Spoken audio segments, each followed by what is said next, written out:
What's going on down there? I will fully organically enter us into the actual beginning of this podcast, which is happening right now, this fully organic transition into the recording proper. The bit that the listeners will hear is what's going on. Hello, welcome to WTF TFW's WTF TCG, which is getting easier to say every single time we do it. I'm joined by Aaron once again. Hey. And we are joined once again by Drew and John over at Wizards of the Coast. Hello. Hey, everyone. Good to be back. Yeah, good to have you back. We're doing a thing that was kind of posited during the last time we recorded, and it sort of just turned into a thing. We went onto TFW and we made a thread that said, "Ask us questions to ask the Wizards folks." And then we kind of pulled out of there the questions that we felt were the most likely to actually be able to be answered, and made a little list. We have a few leftovers that we might dive into as well. Obviously, some of the stuff that we're leaving out are things like, is my favorite character going to be in an upcoming wave, as that's a direct enough spoiler that we're pretty sure it's not answerable. Correct. Yeah, and if that question's going to be asked, it's going to be me saying, just double checking, like, you guys got my letters about Omega Supreme, surely, and I just want to make sure that those are all showing up. I will also say there was somebody along the way that asked, hey, is there ever going to be a car truck? And then not 12 hours later, a card got revealed that was a car truck. So, yeah, we don't want to make people feel too empowered. So we'll continue to answer any and all questions like that by saying Road Caesar is a hard pass. Oh, damn. Well, I can live without Road Caesar because that doesn't mean Omega Supreme is off the table. But you can't see if I'm crossing my fingers or not. And it still gives you Road Kaiser as an out there. Well, I thought that we confirmed softly, Road Kaiser in that last recording. I mean, a lot of people didn't seem to understand that, but nonetheless, that's not one of the questions on this list. I thought we'd said Kaiser Roll. Kaiser Roll is not in Generations, I don't think. That was a Table Wars character, if I recall correctly. Pretty tasty one too. So we're gonna start poking into these things, and where we can, we'll also throw out credit to who asked the question, because that's just how we roll. And we got one here from that guy to open things up, which is, would you guys and or Hasbro be able to do any sorts of from the designer desk videos on the TCG game, showing off the game in its prototype forms or talking through the testing that resulted in certain decisions being made? That guy would love to see if they could share any early versions of the game that look different from this one, and would be super curious as to where it started or how it got to the final product. So let's do a two-part answer here. John, what do you think about doing designer diary videos? I'm a big fan. We're talking about doing more video content, and especially things that involve the team, just because the responses to the articles that they've written about, designing certain aspects of the game and specific cards have been received really well, and have highlighted a lot of the things that we want people to pay attention to about the game. I think we would probably get into murkier water when it comes to specifically showing older incarnations or prototypes or anything like that. But I could perhaps foresee, video versions of the articles that have been written. Yeah. All right. Cool. Here, let me expound on that with that second half. So from a game design process point of view, a lot of prototype designs that don't make it into final are still valuable work for us, right? Like they are great ideas that go into the idea folder, and some of that stuff gets repurposed for game mechanics in the final version, for example. So there's a lot of stuff in there that I think is valuable enough for future design that I don't think we want to reveal it. But I was going to say, what about, I know at one point in time, in one of the earliest previews of things, there was like a different card frame design that was shown off. What about something like that? Yeah,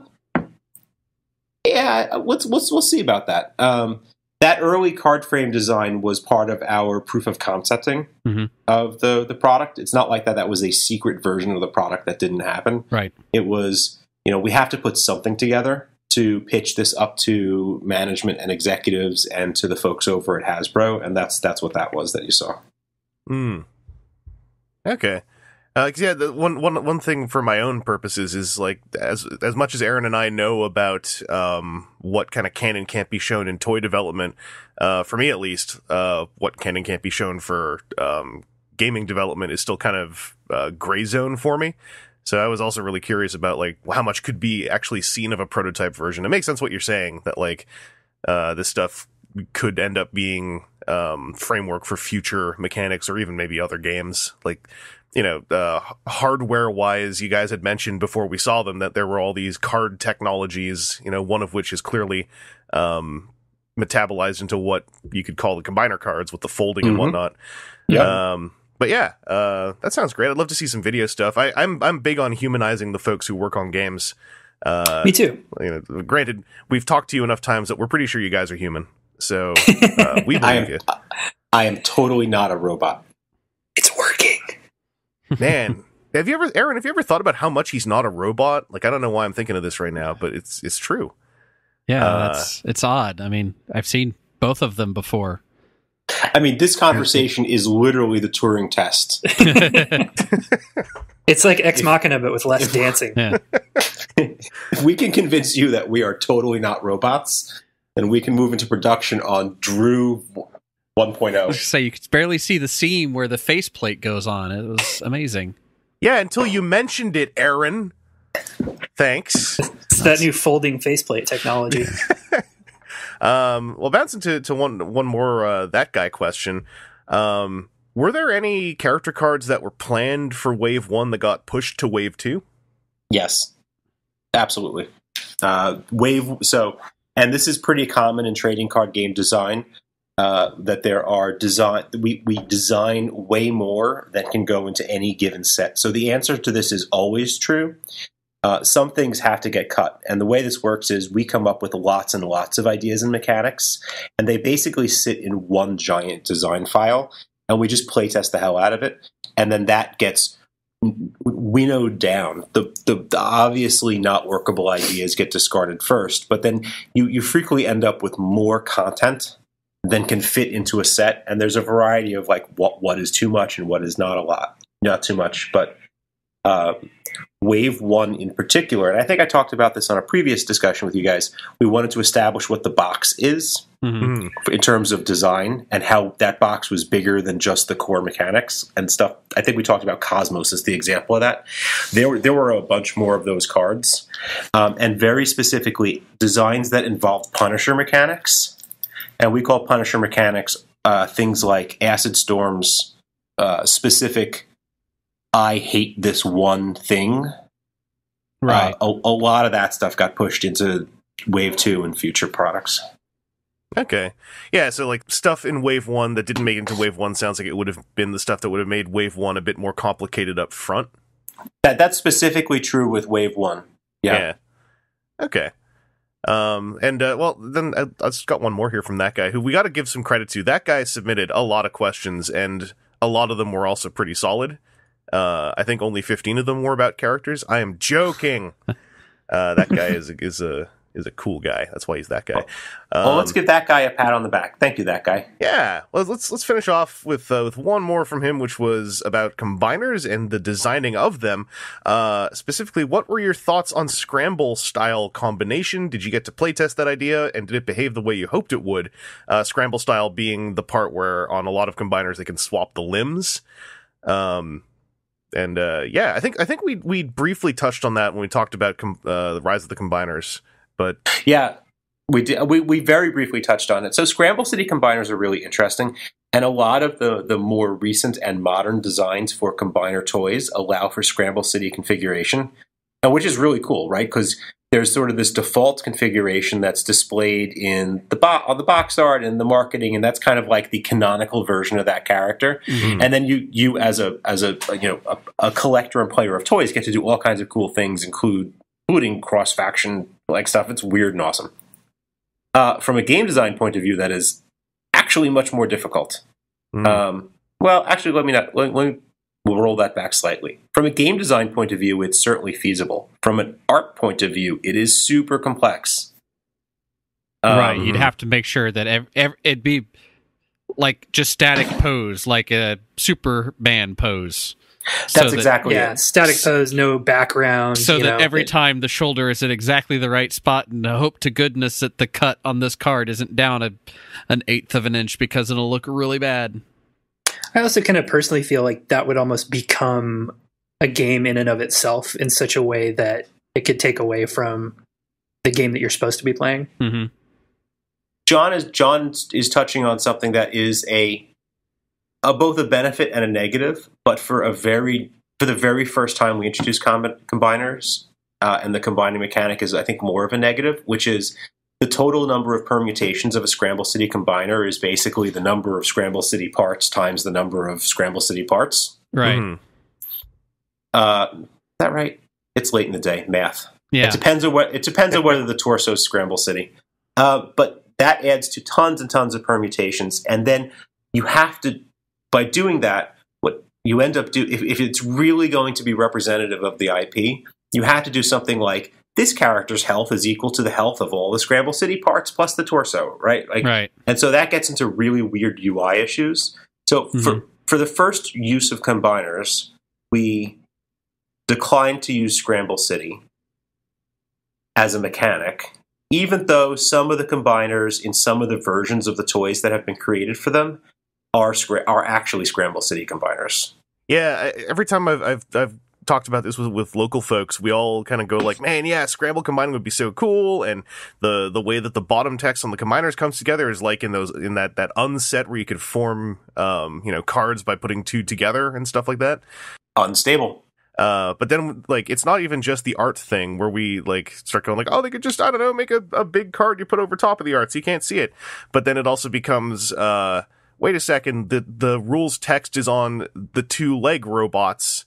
That means that we have to assume that the leg robots can only ever be a left leg and a right leg, which limits who can combine with who mechanically. Even in the thing that we're seeing that implies we could start to swap them around, it becomes messy, and then a bunch of us started to go like, this is more complicated than perhaps we would have assumed it would be. Mm-hmm. You're basically going through the same logic process that we did. Yeah. Yeah. This is simple to the, oh wait, there's all these footnotes that start showing up. All right. Well, I asked a few questions. Aaron, you want to ask a couple questions? Sure. Have one from Nemesis Scourge asking, do you intend to have new gameplay mechanics with each new edition or wave? Yeah. Yes, absolutely. Like the way that like Plan was brought in, or the green pip was pulled around. Yes. So I don't want to imply that every single set, for example, will have a new pip color, or every single set will have a new keyword, because that's too limiting. Right. But every single set will have a new gameplay mechanic that introduces something interesting and new to the game. And that is sort of fundamental for trading card game design. Mm-hmm. And one of the ways that we look at this is each one of these new mechanics, you basically is a mirror that you hold up to all the cards that have come before it. And so we look at this this is an involved answer. There's basically a quality called parasitism. Yes. Which is how necessary is that new mechanic to play, defined by its ability to play with other of its new type. So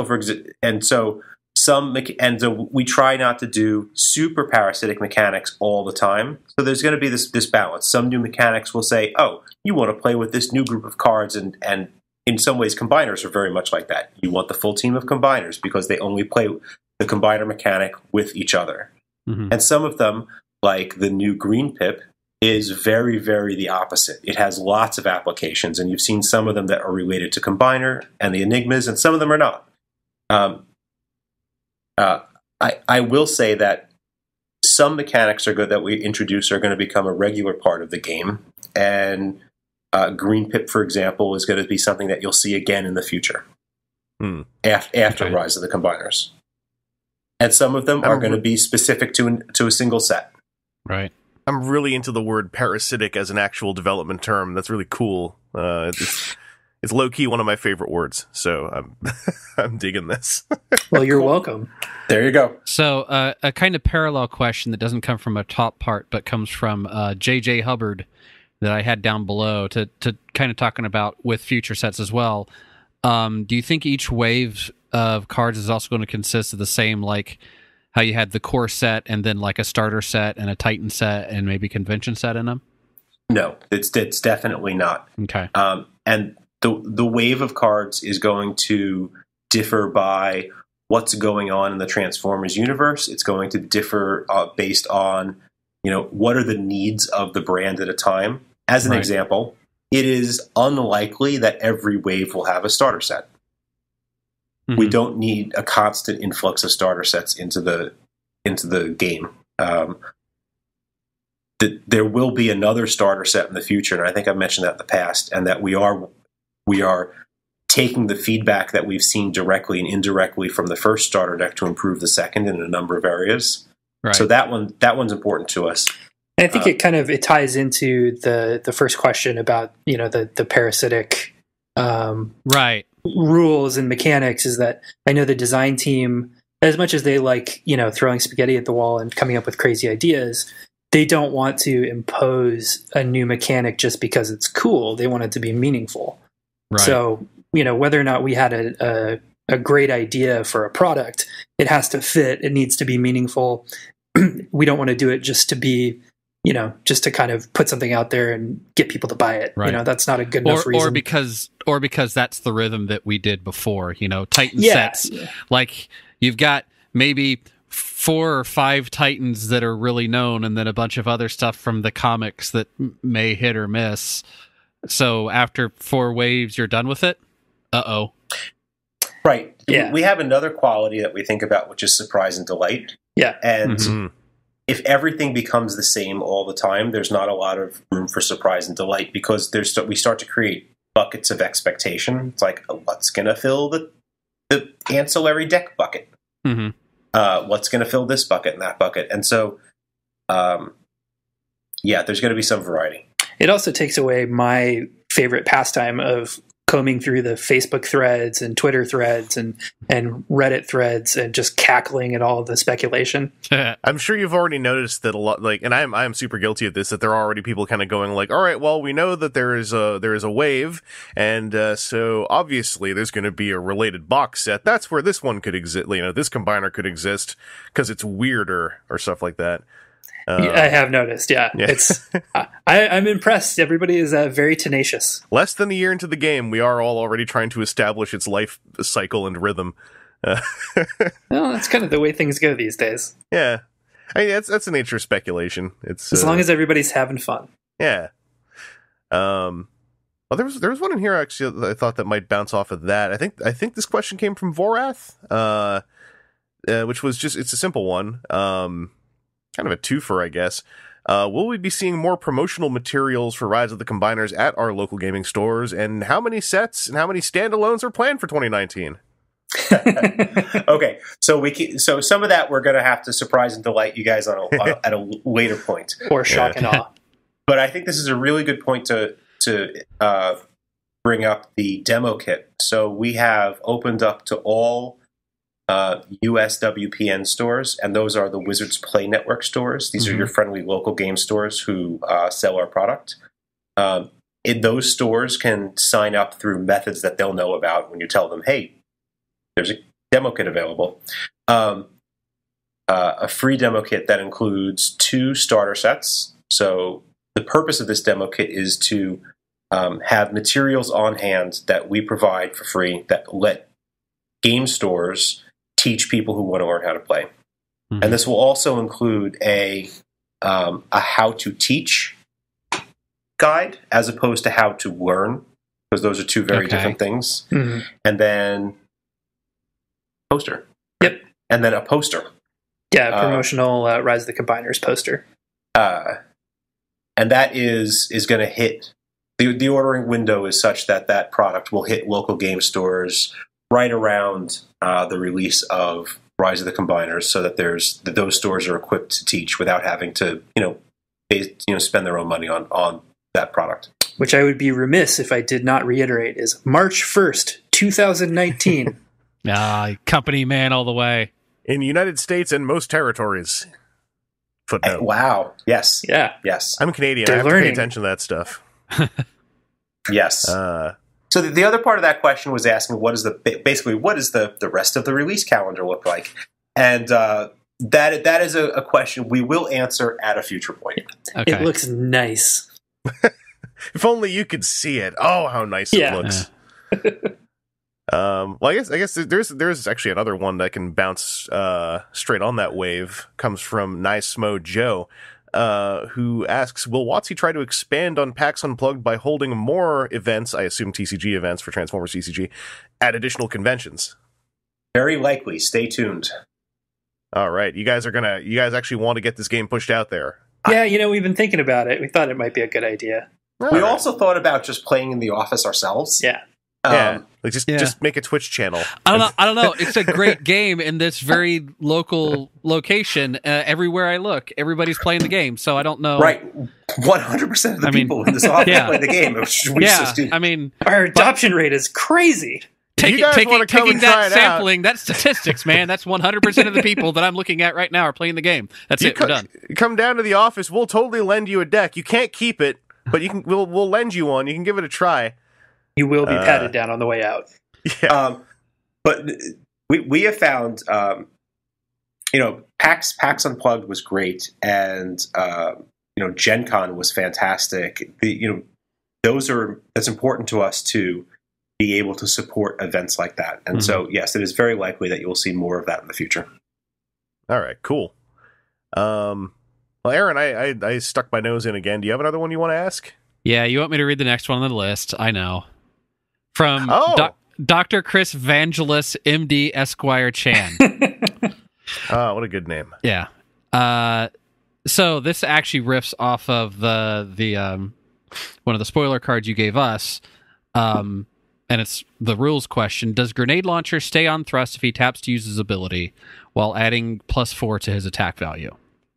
I believe the answer is yes, because he's not actually attacking. Right. Which makes him gross with RC. If you'd like complete confirmation from the Transformers TCG design team, please email your question to transformersquestions@wizards.com, and it'll be included in our answers roundup every Friday. I had another version of this question where I was gonna lead by saying what a great system you guys have, and now if I can just take a moment to circumvent it since we have you in the room. Yeah. Speaking of which, if I could just take a moment to circumvent that while I have you in the room. If I use Grimlock Powerful Commander to put another Grimlock Powerful Commander into my KO pile, and then I use I Still Function to bring Grimlock Powerful Commander Instance B onto the battlefield, what happens? Nothing. It just functions. Well, we're not sure. It's either nothing or you would bore a hole in the space-time continuum, which would probably swallow the Earth and completely destroy everything we've built. So Don't sell it up. Chris will do it. Like, I'm only asking. This didn't cross my mind until that first round of emails. Someone asked if he could put himself into the KO pile, and you guys said yes. He absolutely can. Yeah. So let me run into why. So there's an important rule in Transformers trading card game where when you're constructing your team of characters, you can't have two characters with the same name, right? And that's the full name of the character. So Grimlock's ability happens in this case after your team is set. So you can pull in that second Grimlock that way. There's a really, really, really interesting thing that someone has already pointed out, and it falls into the ludicrously unlikely set of circumstances. Mm-hmm. But you could theoretically get a Predaking. No, sorry, two Volcanicuses. You could theoretically get two Volcanicuses in play. Huh. Okay. Then I have one more I have to bounce off you, and I promise I'll leave this alone. So I have Grimlock on the table. He gets Grimlock B into the KO pile.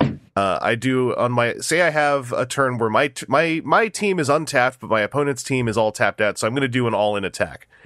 I use I Still Function. I use Brainstorm and 2 I Still Function. So now I have 3 Grimlock Powerful Commanders attacking. Does that mean I get to use his ability 3 times on that attack? Each ability will trigger. Okay, and they don't nullify each other out of the off of the board basically, since only one was there at the beginning. No, and this is that they don't. Okay. This is a very interesting thing, and I've been looking for a good opportunity to pull this up. Transformers is specifically designed to play pretty much as it's written, and I know that there are a lot of really weirdo scenarios like this, and we can't account for everything when we do our templating, which is us figuring out literally the words that we print on the cards to represent the game designs that we have in our heads and in our chicken scratch on our pads and in our files, but while we can't account for anything, we try and account for as much as we can, and a lot of questions can be simply answered by read the cards and do exactly as they say. Not everything, but this is a thing where I think that applies really well. Just do what the cards say, and the answer will present itself. And that is something that we strive for a lot in Transformers, and we are super happy to answer the questions. That's why we're here. Yeah. But I think this is a rule of thumb when you don't have access to us or the design team. There are also scenarios that come up that are possible that seem too ludicrous to be true. I think the Wave 1 version was the triple cargo trailers. Mm-hmm. Yeah. I've had like 8 people message me and are like, if I get 3, does that give me +9? Surely it can't. And it does. And it does. Right? Like, because just take the cards literally. And I think that there's a lot of people who come from a lot of other gaming environments. Yeah, less fun gaming environments. Yeah. where there's a lot of hidden stuff. And one of the philosophies that we attempt to hit as much as possible, and it's never going to be 100% possible because of the nature of collectible gaming, but wherever possible is to put things on the card in basically plain language. So, man, yeah, that's so cool. Because there were a whole bunch of kind of weird, janky things that Grimlock was starting to set off in my head, and one of the things that also made me feel less guilty about it is as we were all theorizing this and going like, oh my god, what can this guy do? We realized that all of this is on the back of you, the player, doing this, getting to sit there for in upwards of 6 to 12 turns, just letting Grimlock do whatever he wants. Yep. So that's almost like this inherent balancer where it's like the broken stuff, quote unquote, he can do involve you having an opponent who is so ineffectual that you're actually able to ping Grimlock's ability, 6 to 12 times.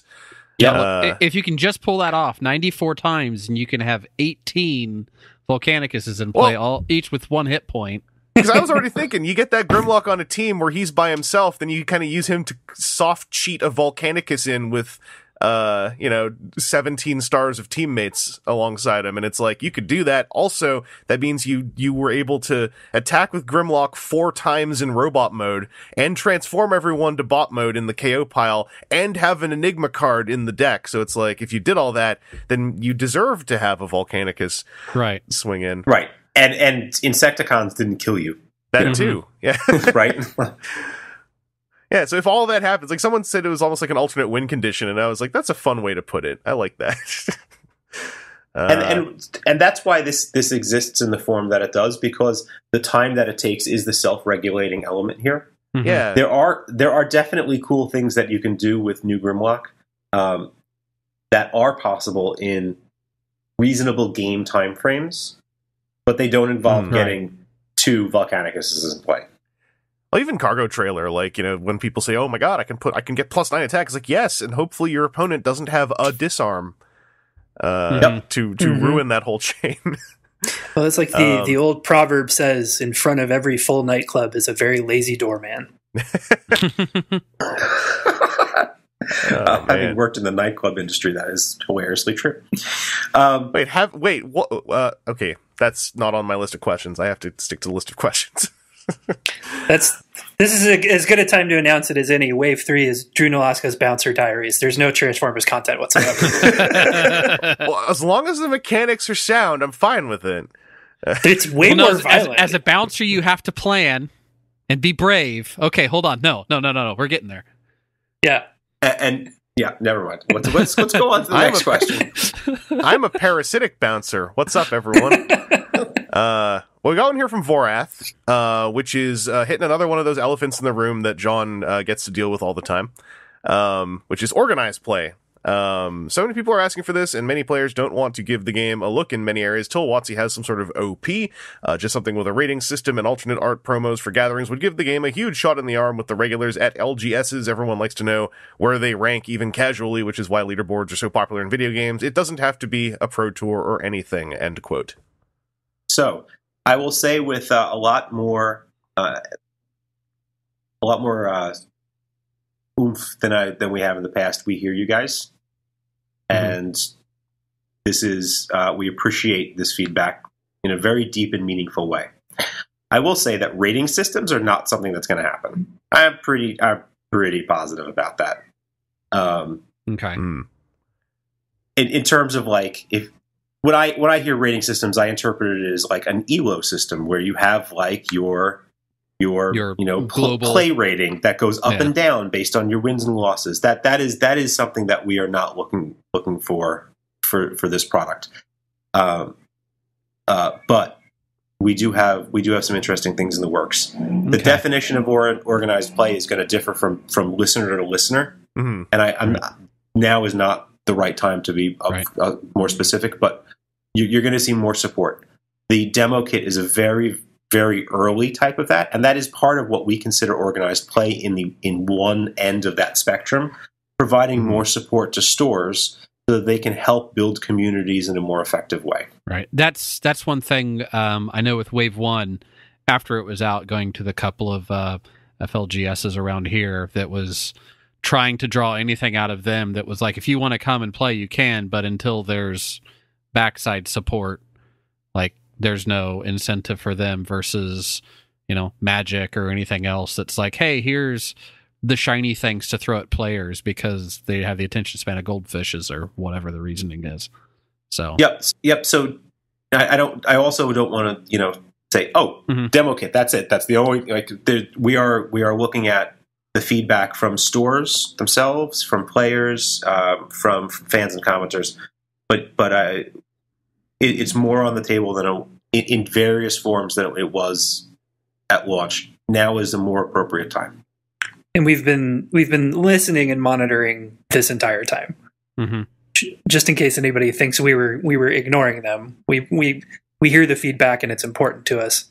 As someone who got back into tabletop gaming less than a year ago, as of this recording, like the nebulous definition of organized play has been one of the weirder things for me to interact with as a new player. Like seeing, the ways not only the ways it's implemented, but the ways that it's also seen as an expectation, and then what that means to some folks. I don't think it's something I'm necessarily going to connect with myself anytime soon. Like, I understand the draw of it, but like just the way that it can be anything from alternate art card prize kits to full-on Pro Tour rankings. It's made it a really weird thing for me to engage with in discussion, because I just keep wanting to go like, well, what do you mean exactly? And our thinking at this point, that spectrum is gigantic, and that's part of it's part of the reasons why we have been more silent on this issue, is because we could say, yes, there's organized play, and 100 different people would have somewhere between 50 and 100 different ideas about what that means, and some of them would be happy with that, and some of them would not be happy about that. But one thing that I think that is our thinking right now, without revealing too much specifics, is the primary thing that we're looking at is a way to help stores build communities of Transformers players in their local game stores. And that can come in a variety of forms, but that is ultimately our goal, so that the friendly local game store is a friendly local Transformers game store. And only a friendly local Transformers game store. Hey. Yeah, no room for gelatinous cubes. No room for gelatinous cubes in this game store. We will actually, oddly enough, one of the local stores here, one of the nights where a lot of us Transformers folks get together, the other people in the room are doing a D&D campaign, full on with like iPads and everything. That's rad. And are very patient with how loud we get.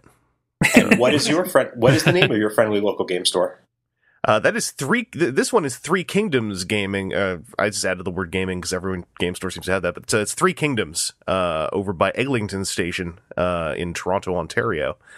That's awesome. It's one of the 2 stores in Toronto that have really got into the game. It's Three Kingdoms and Harry Tarantula have both been pushing and having regular nights, which has been fantastic for the local community here. Excellent. Quick shouts out also to the folks who made the Ontario and Toronto area Facebook groups. Like, those are all helpful too. Yeah, you know what? Let me give a shout out to all the folks who are doing their local Facebook communities and organizing, because that's awesome. Yeah. And to each of those people, and there are, I think at last count we saw something like 30 or 35 I of those. think it's even more now. You're probably correct. It looks like there's one for just about every major metro area. Yeah, I've even seen people that are like, hey, I'm going to be in X city for a weekend on business. Is there a local group I can play with? Which is very cool to see. Who wants to throw down at the airport? Yeah. So shout out to all of those local organizers, because those fans are doing heavy lifting, and we definitely appreciate it. And just one more quick shout out just to top this off, because I think this is important in case people don't know about this. The Wreck and Rule channel on YouTube have now a trio of videos out about how to grow and maintain a local scene for a given game. Based on their experience doing so with Transformers and I think one or two other games. I highly recommend checking those videos out. They are definitely ones that have a certain perspective and a certain scope of growing a community, which is kind of confined mostly to one or two stores, because that's what's realistic. But I think they're really valuable just to like hear some ideas and to hear the proven value of just showing up regularly. So go check those out too if you get a chance. They are great, and you know what? I think there's a little secret about the tabletop gaming industry that's really important here, which is that as much as any company pushes, ultimately the drive for success comes from gamers bubbling up that interest that they have in a product to their local game stores. And then that bubbles up to the distribution and wholesale level, and then that comes back to us in terms of us selling product down the pike. And while there's an enormous amount of work that we do to enable that to happen and push it from our direction, ultimately the single building block of success for a new game is someone walking into their game store and saying, "Hey, do you carry Transformers TCG?" Mm-hmm. Mm-hmm. Yeah, Elton John was wrong. It's less of a circle of life and more like a funnel of life. Well, speaking of a funnel of life, I have a quick question here from 1A Smith, which is, why does John think that a grocery store's sushi is better than a real sushi place? I don't know, John. You know, the real hard-hitting questions. I like the sound of this guy. So there is some actual reasoning behind this. Oh. Most of it is that the kind of sushi I tend to eat is like avocado rolls. It tends to be the stuff that you can't really screw up, and that also is rarely elevated by paying more than grocery store prices. So it's like what the potato chip rule, sort of. I don't know this potato chip rule. Potato chips tend to be potato chips. If you spend an extra $3, maybe they taste a bit better. Oh, yeah. If you go to get the ones that are freshly made for the table, you're perhaps pushing the notion of the potato chip farther than it needs to be pushed. Is this a Canadian thing? Yeah, it's one of Chris Ho's rules of potato chips. Okay. It's in a book. You can buy it. Okay. It's a real short book. Yeah. Chris's rules of potato chips. You can give me money and I'll tell you all about my rules of potato chips. This one's free, FYI. You're welcome, Aaron. Man, this is a delicious cult. Sorry, I just spoiled like half of the content of your book. Right, if this is the free rule, what are the ones we're paying for? Yeah, you'll find. Hey, stay tuned. You'll find out. But no, that's basically it. It's not there's not some secret. I would imagine you can probably get some pretty heinous sushi from grocery stores. It was also part of the point too, is that grocery store sushi has come a long way over the last 10 years. Well, it certainly resembles sushi more. Yeah, exactly. But it's like why I don't usually go get poke that often, because I'm just paying like $18 for rice and avocado and egg. Because I don't hate raw fish, but I just I don't know, totally dig on it. Yeah, I mean, grocery store sushi is where you can also just get the like it's like sushi mechanically, but also it's like it's teriyaki beef rolled in rice. Yeah.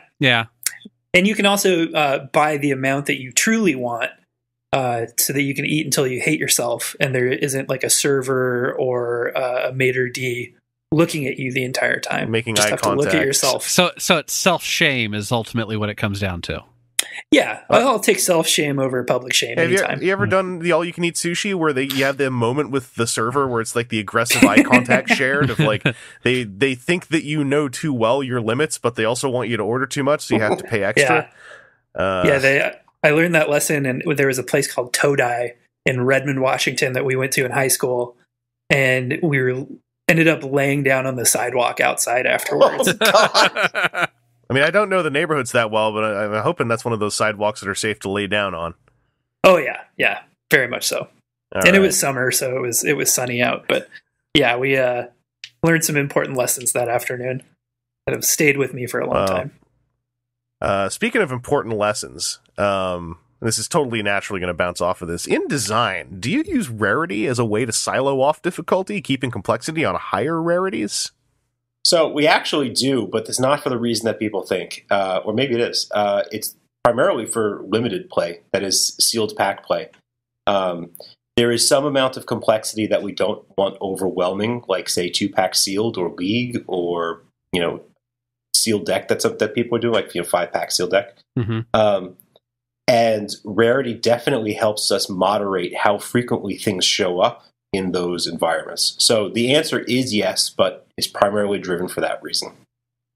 Okay. Yeah, the reveal of the common reprints for Rise of the Combiners definitely told me a lot about like how much the limited play is being considered for this game, like more so than I think I thought it was when I was ripping through Wave 1 boosters. Mm-hmm. Yeah, that's absolutely true. I think your assessment is that we are absolutely including limited play as part of our design and play testing because it's really fun. And particularly the 2-pack sealed, in my view, is a fantastic way to introduce people who have tabletop game experience to Transformers and don't need a starter deck and to walk through, the whole thing from the ground up, but they have that foundation. Right. And League play is just a fantastic way for stores to run a weekly event that gets people coming back over and over again. So we pay attention to that quite a lot. Okay. All right. And can I answer a question that I don't know if a listener has asked, which is, how do the combiner team individual members work in an environment like Sealed? And the answer we've got is, a question coming in from Drew N, which is actually specifically that. Drew N is reading my mind. The answer to that question, Drew N, is they work just like regular bots. And I just want to confirm for everyone that, when you're playing any of those individual characters outside of the presence of the full team, it's just has a bot mode, has an alt mode, and it does exactly what it says it does. Mm-hmm. All right. Well, I hope Drew N's satisfied with that answer. Like, that one did come. You can't even see me. I don't know why I'm doing the thing where I'm touching my ear, like in the news, where it's like, it's just coming in the earpiece. Yeah.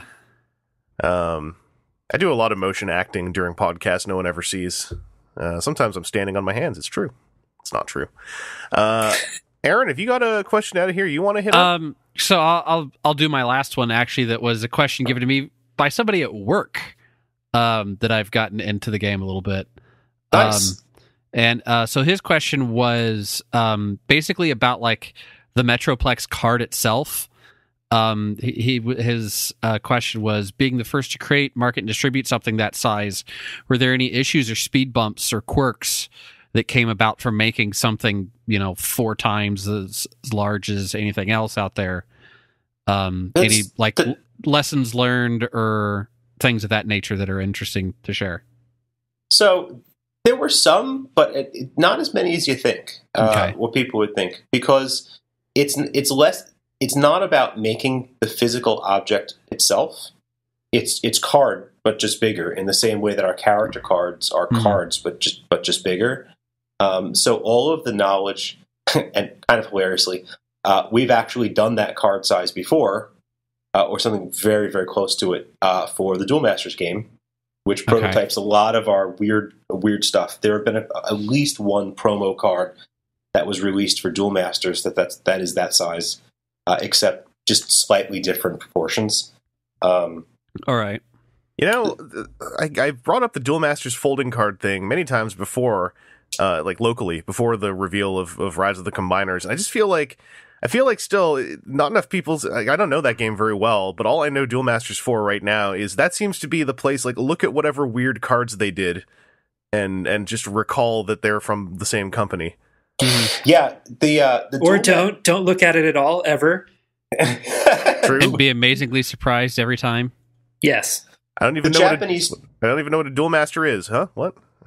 The Japanese trading card game market is very different from the American market and European or Southeast Asian market. It has different expectations from their consumers, and one of those expectations is novelty. Mm-hmm. So Duel Masters does pioneer a lot of really interesting things for our game because it needs to be as the decade plus success that it is. Mm-hmm. Which I've recently been told down the grapevine I should never look at, because then that way other folks get to show me things and I'll not go like, oh, from Duel Masters. I heard that on the grapevine. Yeah, whoever told you that sounds really smart. Yeah, they have some opinions on sushi as well, but I don't think that's on topic to this podcast. So I don't know why somebody'd ask a question like that in the first place. So let's go back to your coworker's question, which is, was Metroplex difficult, or what might be surprising to about our process of coming to that? And I think one of the processes that one of the things that was a little bit more challenging than we expected is that the size was challenging for some people when it came to storing and protecting their card. Mm-hmm. And we all know intrinsically and very deeply that people care about the quality of their cards over time, and they want to preserve them as they're cool objects. They have meaning and value, and but I think the difficulty in finding some protective solutions for Metroplex was a little bit more difficult than we expected based on our research, and we're going to take that into account in the future. Okay, yeah, because like specifically for me, over the weekend, I had one of my 12-hour gaming marathon things raising money for Riley Hospital for Children, and I had that coworker who actually ended up not being able to make it, and another one that wanted me, bring your Transformers stuff, we'll play that when it's like 2 people when we're waiting for other people to show up. And like, so I have one of the Quiver carrying case things, and Metroplex definitely doesn't fit in that. So to take the Metroplex deck, I printed out a 8.5 by 11 sheet that was Metroplex, that was a image, and then folded that in quarters and was able to easily store that in the box. So yeah, that's definitely going to be a thing for travel. Like, do I want to bring the whole binder or try and pare something down? Oh, well, if I can't proxy, that means I can't Metroplex. I have a way you could bring Metroplex. I suggested this on Twitter, and I stand by it. I'm not going to put backpack straps on it, okay? No. You just need to be the monster. You need to be the one who says, oh, let me just get Metroplex out. And you take him out of your pocket, and you start unfolding him. God. Oh, I feel ill. Well, we want to evoke the feeling of like the 80s pool room movie, like The Color of Money, where the guy puts the case on the table and opens it up and slowly screws his custom pool cue together. I mean, yeah, my Metroplex lives in a special top loader that is just sitting in the backpack with everything else if I'm bringing the game with me. And then I basically, if I do bring them out, especially if there's people who haven't seen the card yet, I take pleasure in doing the thwoomph of slamming them down on the table and then watching their deck get blown into their lap. I usually get away with that once. And then, if I do it again, suddenly the game becomes a lot more serious because they're just punching me in the face. But suddenly it's not so much of a game anymore. The F comes out of the LGS at that point. Am I right?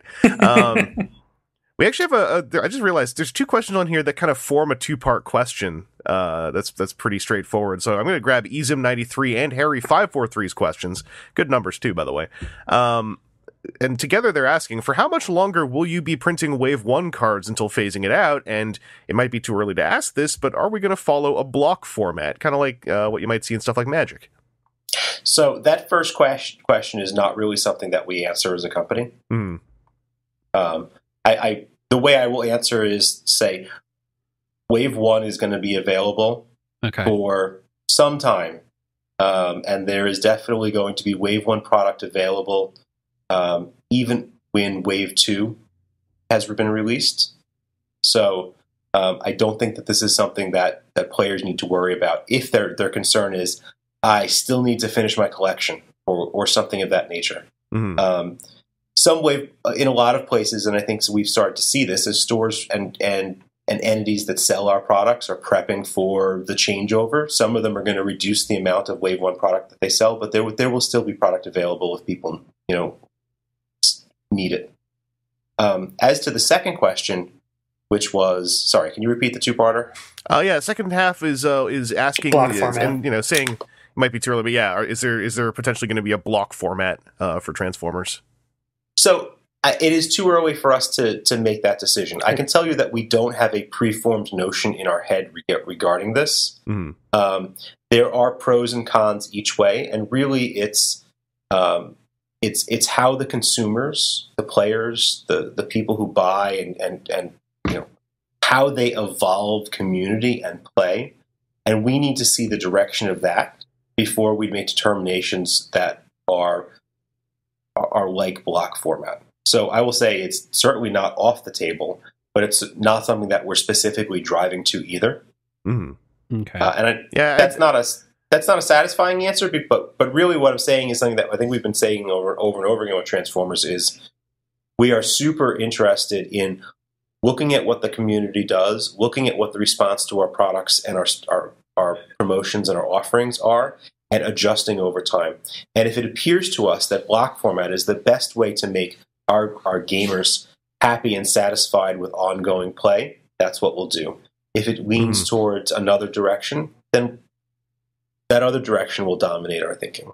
Yeah, I had a feeling that the real answer is just going to be is this something that you guys actually secretly already have ready to go or not because the game's so young? It's not, and I don't approach game launch that way. Yeah, I mean, I could certainly see some theoretical game system that is built around the concept of block play and rotation from the outset. Transformers is not one of those systems, but it was designed to be able to accommodate it if it needed. Okay.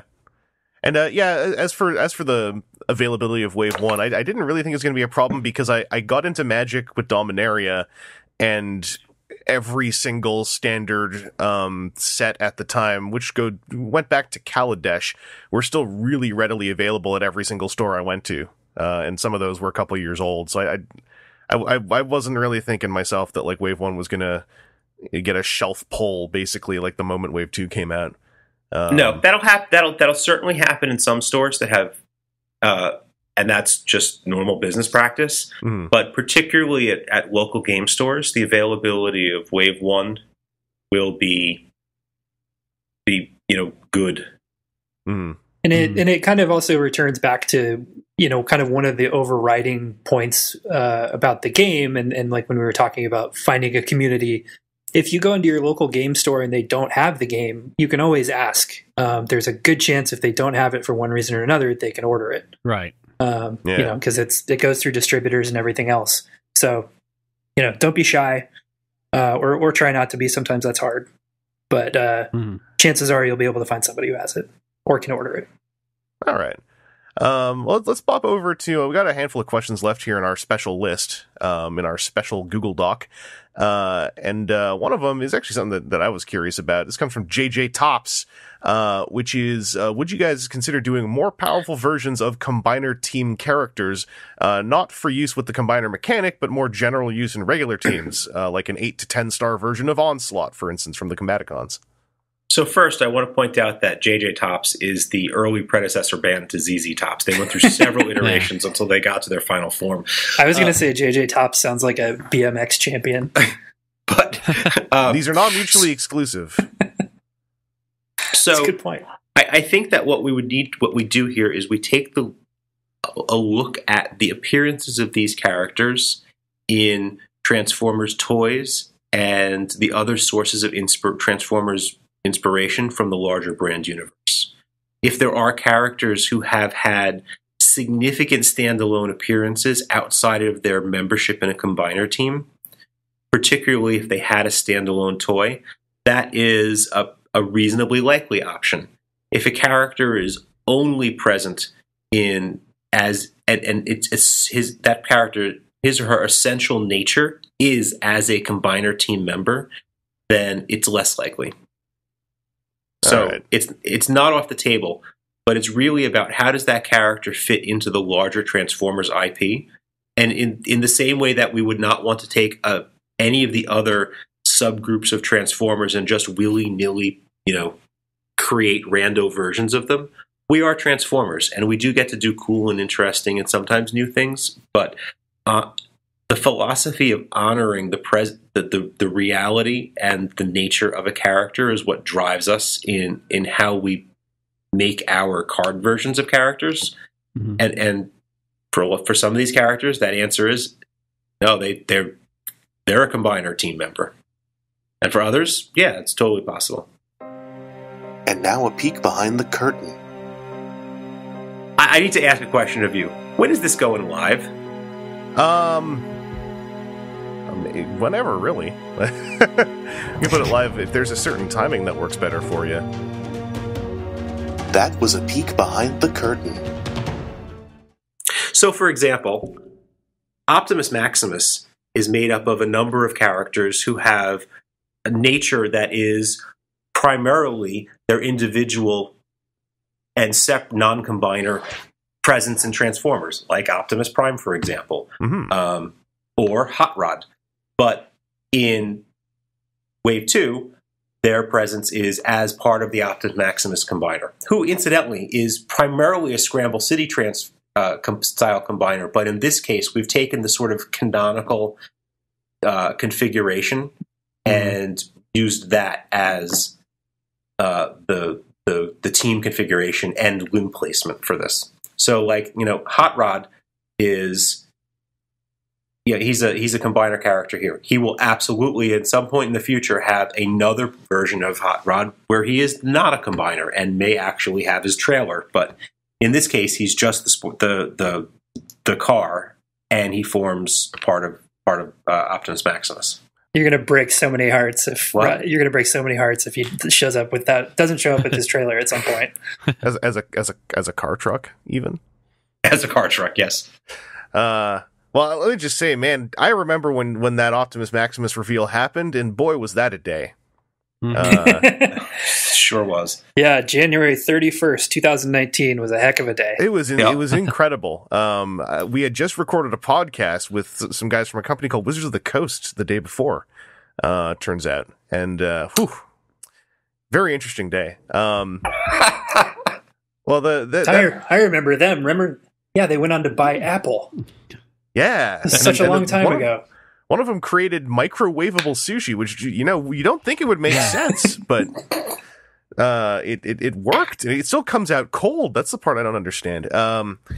This actually goes right into Dinobot Grimlock's question in a few ways, which is, how do you go about capturing a character as a card in the game? Like, who do you think you have nailed spot on in the game? I guess, kind of bouncing off of this to specify it, when you look at a character and you want to include them, or vice versa, what do you look at in the character to then translate into the numbers and mechanics? So there's a lot of different things that we can do, and kind of hilariously, definitely one thing that we look at is their tech spec from the original printing of the character. Because conveniently it has stats written on it.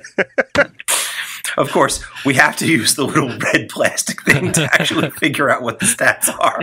Not a lot of people do that. So, all of us being surprised at Cosmos' 21 health, if you just paid attention to the tech spec, honestly. Yes. Cosmos needs to be able... I'll answer for Cosmos. Excuse me. Cosmos needs to be able to survive for that to actually shuffle your deck at least once for his ability to have a chance. Cosmos' health is not as canonically aligned as we would like, but it's necessary for gameplay. Mm-hmm. I would say Mirage really, I think, nails it for me, and that one I think is really successful. I love that the white pip triple ability allows him to do his thing. that felt very very cool, core to his nature. Optimus Prime Battlefield Legend, I think, is fantastic in the way of capturing. Think about when we've seen Prime and when we think about Prime fighting. Prime does a lot of really astonishing things in combat and is frequently depicted engaging multiple powerful Decepticons simultaneously. And I think that Prime's ability to really just do bursts of exciting things, but not all the time, because there's a little bit of randomness involved there, really gets down to what makes that legendary and what makes him a legendary warrior on the battlefield. Because you don't remember, the stories aren't told of the time where, Prime went up against rando Decepticon soldiers and beat them. The legendary part comes from Prime went up, it was my Prime, and he managed to do, 18 points of damage in one turn because I flipped this and I played that and it brainstormed, and then I did 3 other things, and then suddenly he had a grade launcher on him and he just, KO'd somebody on the first turn, and that's the story that you remember. And that really, to me, lines up with some of his more impressive fights in all forms of Transformers. So, those, I think, are cool success stories. Going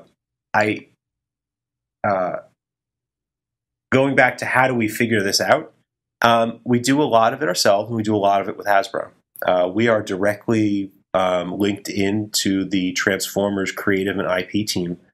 And I think I've mentioned that we are in previous podcasts, but that's one of the things. Matt Smith, who you may remember from a recent article and card reveal, it takes lead on that, and he has regular conversations with the folks back on the creative team, and so we make sure that we are aligned there. I think we really nailed Nova Star because it's car and a truck. I agree with you. I think we absolutely nailed it. Car and truck. Yeah. I mean, do you know why Optimus is so good and hard to beat? Why? He's only divisible by himself. Oh God. John's been on a dad joke. Remember John? Recently. I remember John. Yeah. Remember John and his sushi? That was so fun. Yeah. It's a good time. John.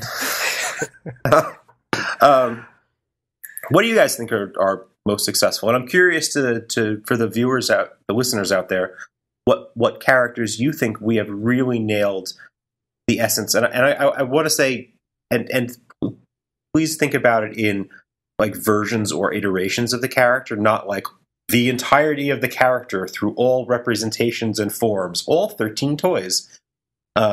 Because we don't look for that. We look for a very specific, narrow interpretation of each character so we can do it over and over. Mm. Yeah. You were just actually making me reminded me. I wanted to quickly throw out a shout out that I'm pleased with that Leap of Faith action card because it gets fills in the missing star in my Shadow Play deck, but B, I'm really looking forward to the Rare Optimus stories that involve that and brainstorms happening. And that's why he's the art on that card. Yeah. He was designed with that in mind. And also, a couple of people have noted that you have to kind of can't run Twin Primes and just stick this card in there, and that's pretty intentional. Yeah. Mm-hmm. Oh, I mean, yeah, this is a separate topic we won't get into here, but yeah, I'm looking forward to seeing how a lot of those decks react and realign once Wave 2 is available, and they cause at least 2 game plans to have to change a little bit, or at least become less linear. I'm looking at you, Bold. Yeah, Acid Storm does a bunch of interesting things. Inverted does a bunch of interesting things for a number of decks, and it's very possible that I may have a new, slightly more mysterious tank deck in the future. When you see me in public. Okay, when you do that, are you going to then reveal the original tank list? Yes, absolutely. Okay. I will absolutely show you what I've been playing. Okay, because I think at least the major Facebook group will literally die on the spot if it's just, no, I have a new tank deck now. Oh no, you're never going to find out what the first one was. Yeah, but you guys are still both NDA'd, right? Yes. Yeah. So we can't say anything. Don't ask us. Yeah, I'm It's looking the forward perfect crime. I'm looking forward to the inverted play as well. That seems like the thing that's the thing that you kind of stare at for a second, and then there's gonna be the story where someone's like, yeah, I used inverted and just one-shotted Metroplex. You're like, how? Well, well, first I did this and this and this and this, and then I flipped 9 cards and they were all blue, and I happened to have inverted. And then, and then I just punched my opponent in the face and told them that it was actually turn number 6. Yeah. It's amazing how you can win games when concussions are on the line. Yeah, I mean that's a whole other set of questions we're saving for 2020. Spoilers, everyone. We have one more question on our top list here from Caliburst. It's actually a 2-parter. The first part is Caliburst is curious about the design choice of the green pip and why it has notches on each side, as it almost looks like an anvil. It is for colorblind players so that they can distinguish one pip from another without having to rely on printed color on paper. Mm-hmm. I'm really happy to see that. Also, just the that more visible texture behind the existing pips as well. Yep. All of the pips have a slightly different texture and notch cutout, and that's true, I think, of all of them. Yeah, I think so. Yeah. Yeah. And that is specifically for the utility of colorblind players. Excellent. My brother, who is color deficient, appreciates that in game design. Oh, great. Yep, it's really important. It's a very easy thing to do, it's provided that you think about it at the beginning, and it's important for us. All right. Okay, what's part 2? Part 2 relates directly to you, Drew. Okay, I am ready. Quote, I just remembered, since it's 2019, you can now ask Drew about the story regarding the 6-gun character art, which comes from our Metroplex podcast. About 32 minutes in, he even provided a time code where we talked about 6-gun's art, and you had said something about ask me in 2019. Oh, okay. Don't look at me. I wasn't there for that. So the answer is we had just finished the 6-gun art when we found out that there was a 6-gun toy coming out separate from Metroplex. And we're like, really? Like, the timing was literally off by like days. And like, I mean, I don't think it would have changed much, because that 6-gun is based on on one of the earlier existing toy versions of 6-gun. We're like, really? You're bringing back 6-gun as a standalone character? Because we had not anticipated that. We kind of have a look into the future of Transformers because we're Hasbro and we work on this stuff, but that was not one thing that we had anticipated would be coming up. Yeah, but I gotta think you needed to go ask that question first. You're like, 6-gun, it's nothing to gotta worry about. What the fuck? And that 6-gun toy is amazing. I'm so happy about the VTOL alt mode. Like, just anything to give 6-gun some autonomy. It makes me pleased. I agree with you. Mm-hmm. Well, that actually gets through most of our initial selects. There were, a bunch of other questions we didn't get to right away. Do you guys have any time for a few more? I do have time, but I do want to say one more thing about 6-gun. Mm-hmm. I love that pose of him on the ramparts of Metroplex and City Mode. I think it's a wonderful piece of art. Oh yeah, the 6-gun art is super solid. Granted, I have biases because I like his robot mode design. I do too. Mm-hmm. But yeah, I'm into that stuff. Actually, this is sort of bouncing off Metroplex, because there were a couple of questions from Reggie Gangster that I was personally interested in. The first one being related to Metroplex. I'll reword it a bit, just given like what we knew then and what we know now. But since Metroplex, like, quote unquote, does have a mobile mode and a city mode, was there ever a consideration to make him one of the 3-sided cards? Yes, there absolutely was. Going back to the earlier question about was there anything that was difficult about making such a large size card, mm-hmm. and there were actually some concerns from the various members on the team about making a 3-sided Metroplex sized card. So we absolutely did. Like it did not escape our attention that the Titan sized toys have 3 modes, and you can they can be a base, they can be some sort of mobile thing, and then they can be whatever their bot mode is. But we elected to use the two best known forms here.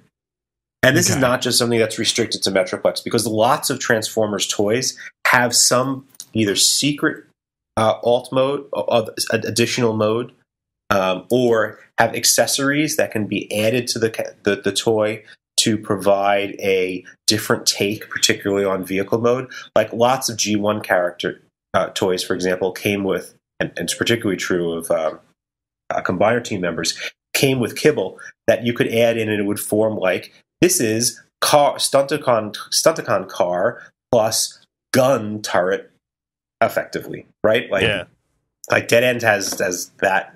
Isn't he the one who came? I think Dead End was the one who came with Menosaur's gun. I can't remember. Doomed Loner. Right, and he is my favorite sub name. Right, like, is that a third mode? Kinda is. But I think that what we're going to do is we're going to look at the three-sided card ability specifically for defined multi-mode. And I know Metroplex falls into a weird zone there, but it is not something that we're just going to do every single time a character might have something that might be a third mode. Okay. I think it's good to know that was part of the process on him. It was a long discussion, guys. Yeah, I would love to see a giant unfolding card, but I'm also one of the people proponenting, releasing the playmat that is Unicron. So I got my biases, obviously. The other question from Regigangster, this is one that I've been curious about, and I'm not sure if you guys are in a position to talk about it, but has there ever been any consideration to putting TCG cards packed in with Transformers toys? That is something that we really can't talk about until it happens or doesn't. Yeah. Okay. So, I mean, yes, I can answer the question in this front. Yes, we've absolutely thought about that. That would be lovely. Yeah. Look, man, I just shook the completionism bug, okay? We don't need this coming back. That's all right. It'll just be alternate art, that you need to own to have a complete set. And if you don't have a complete set, but it'll just be alternate art. Yeah, it's not a bug, it's a feature. Yeah. Aaron, were there any questions out of the bin that you wanted to throw in there? Those were kind of on the theme that I was looking at before. I know that there were a couple people that had asked about there was like an app presence at one point in time that was mentioned. Has that progressed any, or has that gotten put on a back burner? Nope. More news very soon. Okay. Yeah, it was weird that wasn't part of that Optimus Maximus reveal that we all remembered happening. Mm-hmm. But, no, it's still in the future of this podcast. Yes. In some ways, this podcast is like time travel. Yeah, because our future when we're recording is our past. Yeah. Yeah, I'm just trying to remember where I exist currently on the timeline. No, I just remember, Drew, you did show me some thing on your phone at Gen Con that you said was still super early. Yeah, that was a super early build of a companion app. Yeah. I mean, again, it was not... if that had progressed rapidly, or if programmers were being programmers and putting it off until next week. Oh my God, the deadline's tomorrow. Hey, are you a programmer? No, but I know a few. Okay. As long as you've had first-hand experience. I once made a table tennis game in JavaScript in first year of computer science. How was it? It was awful. I wasn't very good at computer science. But, if you do need someone to make a table tennis game that's serviceable, I might remember how to do that. We will keep that in mind. Do you have a card? Table tennis card game? TTCG? Hey, don't spoil the big summer reveal. I have a real my kind of pedantic question here. I love it. Why does Predaking have 10-star, 10-star, 5-star when Metroplex has 5 times 5-star? We advanced our thinking on how we want stars to show up, and it's all about making it more, what we think is a little bit more easier to discern how many stars.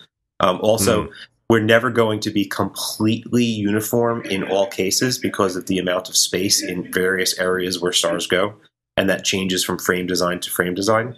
And Metroplex clearly has a different frame design than the bottom left-hand side of combiners. This is where our call had a small connection issue. but we fixed it, and the call continued. Is packet loss going to be a mechanic in Wave 3 or 4?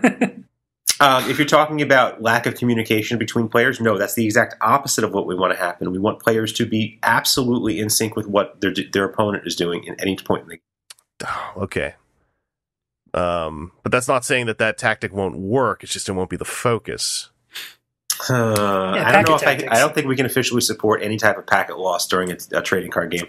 Okay. Plus, then we sell this game in the UK, and if there's a packet loss, it's probably crisps, and it's a bad time. Oh man, yeah. Okay, like little spoiler from my own book. Crisps are not part of it. I know a lot of the fans have been asking, but it's just about good old fashioned North American potato chips. Okay, you guys got to leave me alone about that.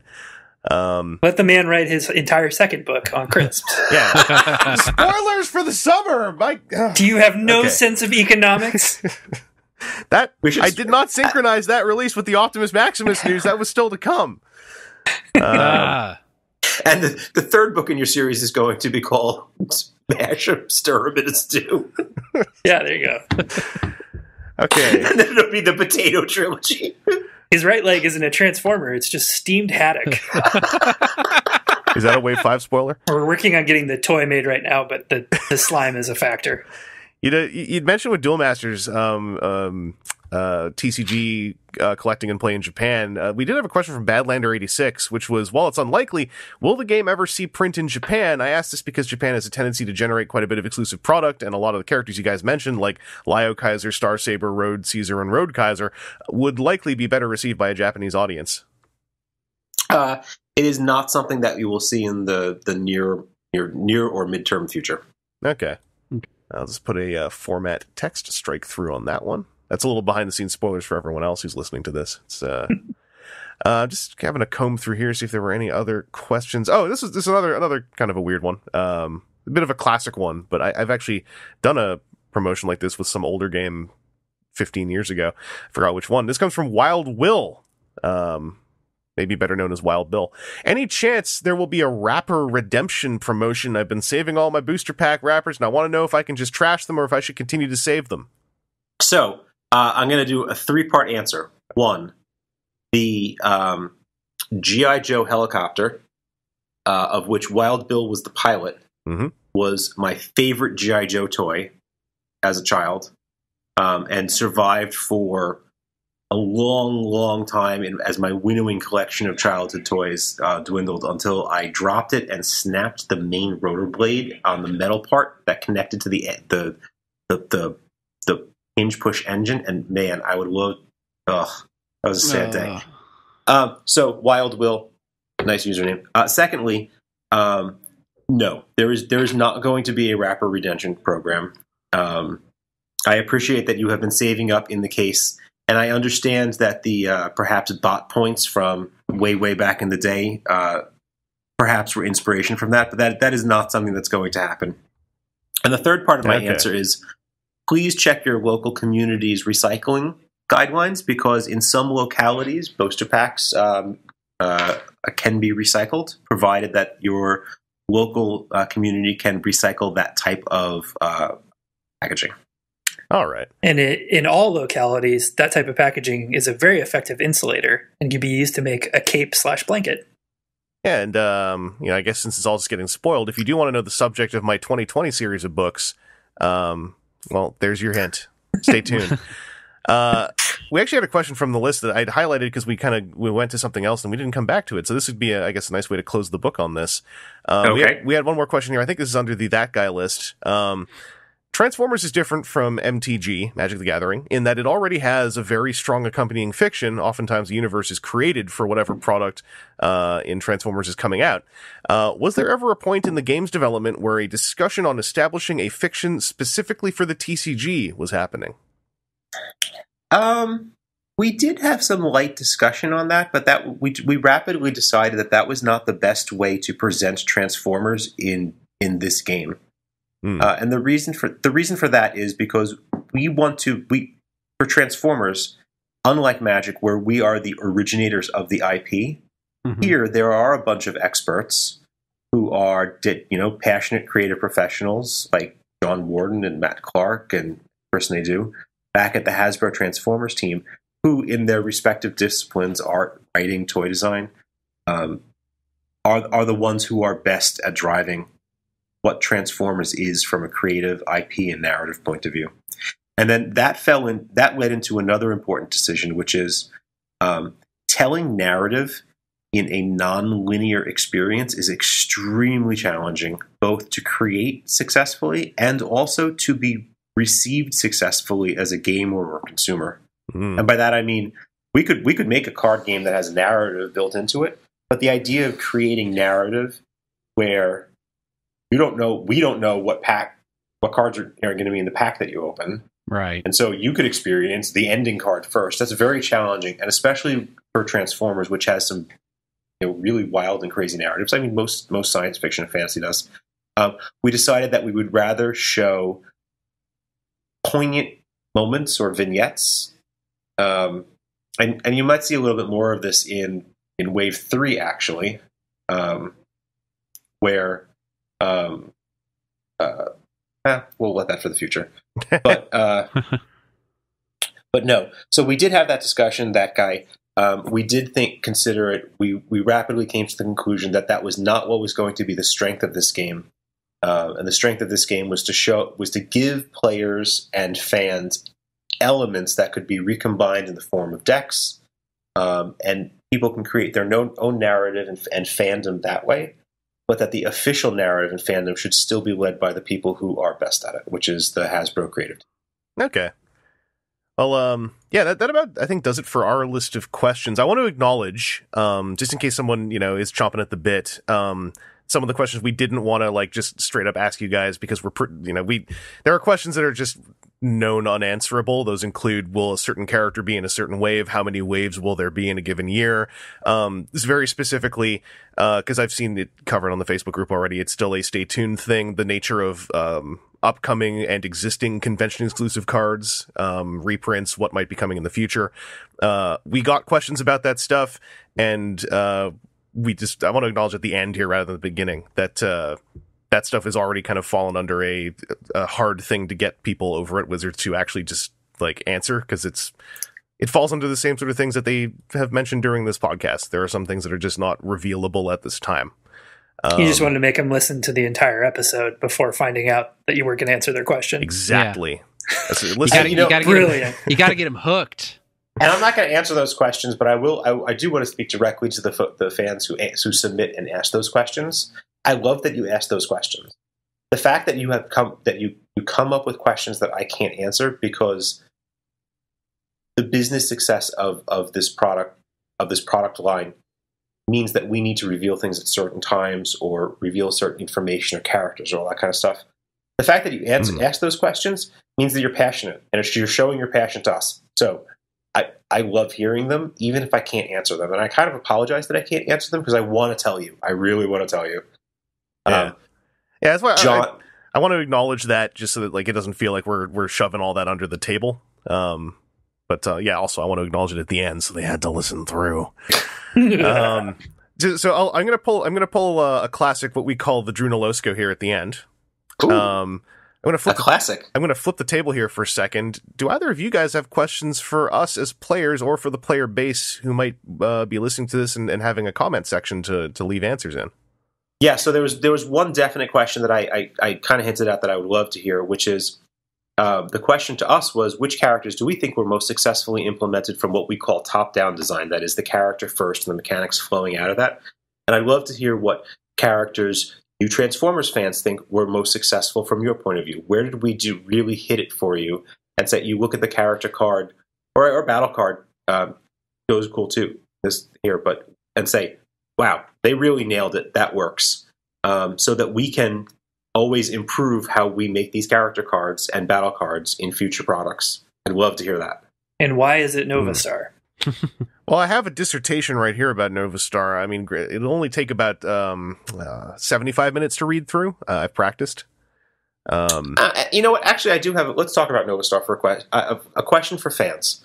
So I know that there has been a lot of contentious discussion about the value of cards that we call vanilla, that don't have text abilities on them, but just have stats. Right. And by stats, we also mean traits. So like Nova Star is a car truck with some pretty beefy numerical stats for her star value. And I'd love to hear, particularly for the folks who are not fans of any vanillas existing, is there ever just a pure game quality threshold for you that would make you say, oh yeah, that's fine? Or is there a particular character? Like let's say we did Roller, for example. Roller is non-sentient, has no personality. Well, actually, that's not necessarily true, depending on where we are. Scamp. Roller is not a full-fledged bot character. If he were a vanilla, or it were a vanilla, I guess more accurately, how would you feel about that? For some characters deploy autonomous subunits. How do you feel about them being vanillas? And I'm really interested about where the line is for players, because vanillas in gaming in general do provide an important benefit, particularly for new players, is that they let new players experience the core mechanics of the game without the complexity burden of text. So they do play an important role.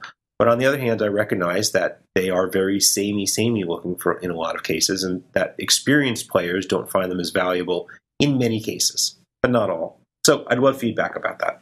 Yeah, I'm going to throw a quick response to that, just for the sake of a friend of mine. And this doesn't really need to be answered, but I just want to get the soundbite in here. Bombshell is someone that a friend of mine would love to see a bombshell happen with some text on there relating to mind control, relating to planting little bombshell drones on people or whatever. Because bombshell is one of the most solid textless cards in our personal gaming experiences, but it also has often left him going like, but I also want a bombshell who feels like the one that's controlling people from afar and puppeteering folks into like grand schemes as a bombshell might do. So heard and understood. So there you go, Eric. I did it. I will never do anything for you again. No. Update from the future. Look, a week later, there's a new bombshell. Look at the work I did for you, Eric. I hope you're happy. Thank you guys for coming by and participating in a bit of Q&A. I also want to acknowledge, like, yes, we took almost all of our questions over on TFW. That's just where we're based out of. It's the easiest thing for us to keep track of. Right. Obviously, you guys have now set up a system where folks can email you and submit questions to be answered in your, it sounds like end of week Q&A roundups. Yeah, so the way we actually are doing it so far is that the design team and I get together on Thursdays, and I just go through all the questions we've collected that week with them. John, that Friday posting is mostly rules related, correct? Mostly is, but feel free to send questions about anything else. We got a few questions about other things, but it was the types of questions we can't really answer. However, whatever your question is, I will endeavor to get an answer to it. I may not be able to, depending on what it is, but we found that especially when we would post things like the card FAQ, the comment section would just turn into an ad hoc chat about rules, and it was so unwieldy and really ineffective for what we want to do, which is give people the answers that they're looking for, or answer their questions rather, and then make those answers accessible to other people that may have the same question. And getting that centralized, I think, will be a nice boon as well, because I know that through the spoiler season for this wave, anytime that there was like new rules thing or new color pip or a star in a card, invariably half of the discussions would turn into how can you have stars in a card? It's like, well, if you go back to the original thing, it says that. Oh, well, I didn't take the time. And so being able to point at a ever evolving thing of like, here, if you got a question, ask it there, they'll answer it. And yeah, and our goal is, and of course it'll probably be impacted by holidays and things like that, is to just post it every Friday. That'll be like that week's answers. And yeah, we want to make it as simple as possible for people to find answers to the questions they're looking for. Because we know sometimes it can be hard to wade through all that stuff. Some people, can feel, shy or awkward about asking, which is not something we want. We want it to be welcoming and easily navigable, which the previous, solutions would be too generous a term to proffer onto them, were absolutely not. Yeah. And those questions that we've gotten in during the preview season, as you might expect, on or around March 1st, when Rise of the Combiners releases, a new rules and FAQ document will go up. Yep. And that will be one consolidated place, so that all of the major questions answers can be found in one place, organized as they are with the first one by card. Excellent. That thing's been super helpful as I've run into more, fringe cases. If you are remote and you need to find the FAQ and rules document quickly, I know it's posted in a lot of places, but one place that you can always find it is tcg.com/rules. And at the bottom of that page, and that URL works in all of the regions that we sell Transformers, and the current FAQ and rules document is always at the bottom of that page. Yeah. And if you do have a question, again, the email address you can contact is transformersquestions@wizards.com. All right. I will prepare one more dissertation on Action Master Elite Omega Supreme. And yes! This one's going to be the one, everyone. We're going to do it, Omega Supreme crew. Just set up a rule in Outlook to email this email address, send this email every 24 hours. You don't want to overdo it. Okay, I have a serious question, and I don't think I've asked you to offer this up to the fans, but I do have a question about Action Masters. Real serious. No, they're not on the docket anytime soon, but hey, it's a thing that we may eventually get to. Action Masters don't transform. Hey, fans and listeners, if we wanted to absolutely replicate that in its strictest form, they would be single-sided character cards. How do you feel about that? We already have a single-sided card, man. I know, and it works. But that's and we know it works from a mechanical point of view. Right. But the difference here is, hey, that's a one-off guy with character for a very specific reason. Let's say we had a set size whose theme was Action Masters, and the bulk of the cards were Action Masters and were only single-sided. How would you feel about that? There would be more stuff, like other mechanics and cool things, but... Yeah, if the star counts were relevant to that, I think it would be really interesting for team building. And also what I'll say to in response to that is, if you guys need to know who the super rares of that set would be, there were 4 Action Master Elites who could transform. And yes, 4 is a pretty cool number. 4 is a pretty cool number. One of them's very important, too. His name's Omega Supreme. I don't know if I've talked about him on here before. Ultimately, this was all a way for you to bring up Omega Supreme in a potentially viable way. All about the long con. Like, I don't need the big one. I don't need the Omega Supreme everyone talks about. Like, I just need the little one. The better one with the turquoise head and the pink. Yeah, I'll write that email. Don't worry. It'll be fine. So yeah, thank you guys for coming by and thanks for having us. Weathering the storm of our questionarium. Hey, this was super fun. I really was happy to be here and be able to answer all these questions from folks. And I'm always happy to have another place to say Rise of the Combiners, March 1st, 2019. Oh, is that a card game that's coming out? The new one. Yeah. Ask your friendly local game store. All right, I guess I will. Man, a Transformers card game. Yeah. That'll be interesting. All right, well, thanks for coming by. And to all you listeners, drop some comments. Let us know if you maybe want to see another one of these a couple months from now, sometime in the future. Or responses to Drew's questions for you guys. And either way, we will talk to you again. We'll have some more WTF TCG content that word coming down the pipe when we can figure it out. And until then, keep slinging that cardboard. Bye, everybody. See ya. What the fuck's going on down there?